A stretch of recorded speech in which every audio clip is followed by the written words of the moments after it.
Salut les amis, c'est Mycélium et ma mère. Là je vais te parler d'un truc magnifique. Tu vois, je sais pas si toi tu arrives à voir, mais là il y a des filaments en fait, des toiles d'araignée. Et là c'est l'époque, donc là on est juste avant de on est vers Halloween, donc le 30 octobre. Et dans le ciel, là tu regardes, là tu vas pas pouvoir voir avec ma caméra, mais dans le ciel il y a plein de filaments qui s'envoient des filets de soie qui flottent dans l'air et qui s'accrochent un petit peu à tout, aux arbres, aux branches, aux herbes hautes. Et en fait, ce sont des araignées, des bébés araignées qui s'envolent, qui ont pris leur élan. La maman, ils étaient empaqués et pouf, avec le vent, genre de parachute, ils s'envolent et ils décollent et ils vont justement inoculer, se mettre un petit peu partout et prendre vie. Et ça, c'est tellement beau juste à voir. C'est waouh, tu sais que la vie elle est belle.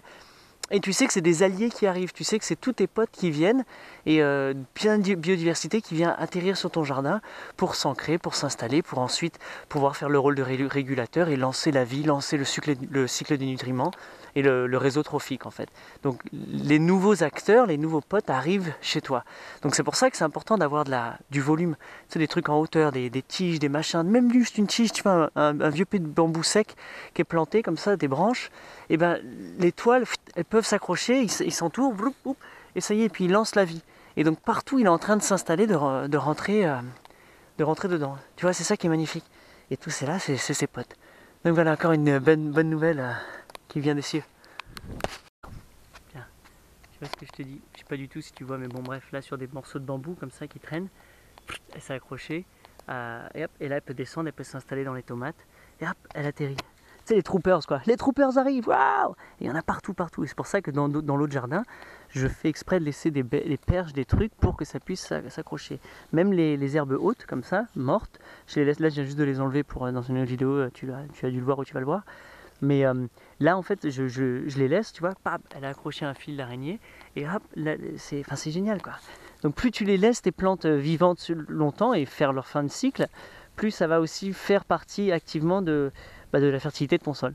C'est génial quoi, et de la vie en général. Donc voilà, tiens je te laisse, je vous fais à quoi il ressemble le jardin en ce moment.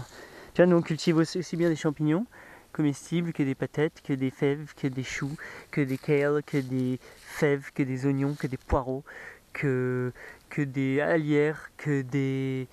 enfin d'autres trucs, je connais plus les noms, des trèfles, des blés, des seigles qui poussent tous là, des choux, des trucs. Enfin voilà, là dans les mètres carrés, puis il y en a partout. Sur un demi-hectare. Allez. That's why we can understand. That's why we can understand.